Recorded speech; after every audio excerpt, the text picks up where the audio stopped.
Di penguasa penjara, dia tidur karena gigitan nyamuk. Seketika ini membuatnya marah. 내가 뭐라 그랬어?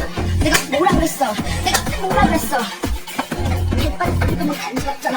Wanita kejam itu mendominasi di penjara, tapi hari-hari baiknya akan segera berakhir. Ada wanita bernama Gemja yang lebih kejam darinya. Siswa sekolah menengah ini jelas tidak membunuh, tetapi dia harus mengakuinya, membunuh seorang anak laki-laki berusia 5 tahun. Tapi saat detektif bertanya padanya, apa warna kelereng yang digantungkan di leher anak laki-laki itu? Gemja ragu dan menjawab hijau. Tapi seorang detektif berpengalaman tahu dia bukanlah pembunuhnya, karena tidak dapat menemukan pelakunya, dan tekanan masyarakat. Polisi pun menetapkan dia bersalah. Detektif mengeluarkan bola pimpong, memberikan warna bola ini kepada Gemja. Gemja segera ditangkap karena pembunuhan. Tapi ketika dia dibawa ke TKP, dia dalam masalah lagi. 2 bantal di tempat tidur. Dia tidak tahu warna yang mana. Dia melihat ke arah detektif. Detektif menunjukkan jam tangannya, warna tali jam tangannya. Gemja pun langsung mengerti, mengambil bantal coklat, lalu mendalami aktingnya. Tidak hanya itu, dalam perjalanan kembali ke penjara, Gemja melihat ke atas. Seorang pria memberinya isyarat mengancam. Hanya dia yang tahu, pria bernama Baik ini adalah pembunuhnya. Dia menjadi kambing hitam, menanggung hukuman selama 13 tahun penjara. Ketika tiba di penjara, dia menangis sepanjang hari. Tetapi tiba-tiba suatu hari, Gemja berubah. Dengan baik mulai membantu setiap narapidana, melakukan semua pekerjaan kotor. Dia bahkan berprestasi di dalam penjara, dikenal oleh semua orang sebagai wanita mulia. Tetapi tidak ada yang tahu, itu semua hanya penyamarannya saja. Sampai ketika dia keluar, seorang pendeta memberikannya sebuah tahu, simbol memulai di masa depan. Tapi dia menjatuhkannya ke tanah. Semua orang terkejut. 너나 잘하세요. Dia telah menahan selama 13 tahun. Akhirnya bisa memulai rencananya. Gemja datang ke bengkel. Suyong adalah teman satu sel Gemja. Di penjara dia didiagnosis menderita gagal ginjal dan akan segera mati. Tetapi Gemja menyelamatkannya, mendonorkan 1 ginjal untuknya, sehingga dia dapat hidup. Jadi apapun permintaan Gemja, pasangan itu akan melakukannya. Gemja memegang Alkitab, kemudian merobek halaman demi halaman, mengumpulkan desain pistol. Gemja ingin pasangan itu membantunya membuat pistol. Tapi buku ini, bagaimana dia bisa mendapatkannya? Ternyata ketika masih di penjara, dia membantu nenek menuangkan air setiap hari, dan selalu menjaganya. Nenek ini adalah mata-mata Korea Utara, untuk membalas kebaikannya, memberikan buku ini padanya.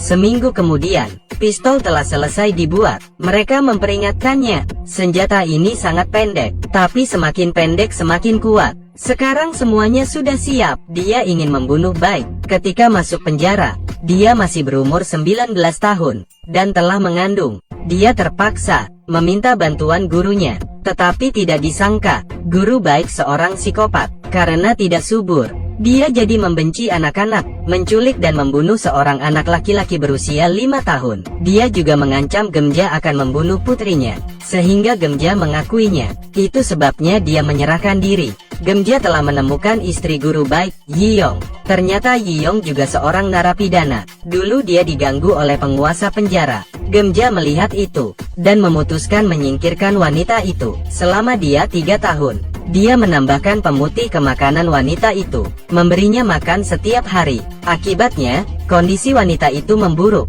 dan dia pun mati. Wanita itu bahkan sangat berterima kasih padanya, tetapi Gemja membunuhnya. Yiyong dibebaskan dari penjara 2 tahun lalu mencoba mendekati Baik, bahkan menikah dengannya, sehingga Gemja lebih mudah mendekatinya. Walaupun rencana balas dendamnya sempurna, tapi bagaimanapun juga, tepat di seberang jalan, seseorang merekam semuanya. Dia adalah pendeta yang menyambutnya. Dia mencetak fotonya, dan memberikannya kepada guru Baik. Ternyata Baik menaruh mata-mata. Mengetahui hal ini, Baik sangat marah. Dia segera menghubungi 2 pembunuh, membunuh Gemja dan putrinya. Pembunuh memata-matai Gemja. Begitu mereka melihatnya, mereka akan menangkapnya. Tetapi Gemja tidak terkalahkan. Dia berpura-pura pingsan, dan tanpa pembunuh ini sadari, dia mengambil pistol. Sedangkan guru Baik Dia secara tiba-tiba jatuh di meja makan. Ternyata Yiyong menaruh obat di makanannya. Ketika dia sadar, sebuah pistol diarahkan ke matanya. Tiba-tiba ponsel Guru Bai berdering. Gemja mengambil ponselnya, menemukan liontin di atasnya. Ini adalah milik anak berusia 5 tahun itu. Namun ada beberapa liontin tergantung di ponselnya. Artinya ini bukan pertama kalinya. Tapi Guru Bai tidak menyesal. Gemja menatapnya dengan muram. Dia tidak bisa membiarkannya mati dengan mudah. Gemja mengarahkan pistol ke kakinya, kemudian kembali ke rumah Bai. Dia dan Yiyong mengobrak-abrik. Akhirnya di bawah meja, rekaman pembunuhan Guru Bai. Gemja lalu mencari detektif, memperlihatkan ponsel Bai padanya, mengatakan yang sebenarnya. Detektif merasa bersalah karena ini. Dia memutuskan membantu Gemja untuk menebus kesalahannya sendiri. Mereka menghubungi semua keluarga korban di depan keluarganya, memperlihatkan kekejaman Guru Bai. Melihat anak-anak mengemis sebelum kematian mereka, kesedihan keluarga bercampur dengan kemarahan. Dia pasti binatang buas. Gemja memberikan pilihan, menyerahkannya ke polisi, atau menghukumnya sendiri. Mereka semuanya mengangkat tangannya, melakukan rapat.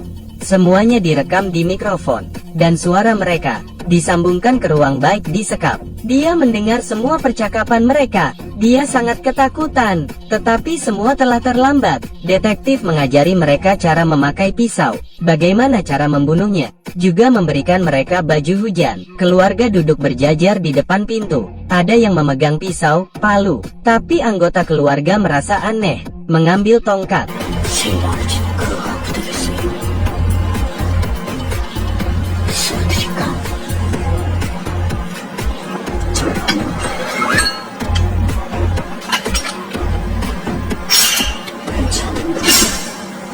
Keluarga bergiliran, membalaskan dendam pada binatang ini. Sampailah pada wanita tua terakhir. Dia menggunakan gunting, membunuh Bai.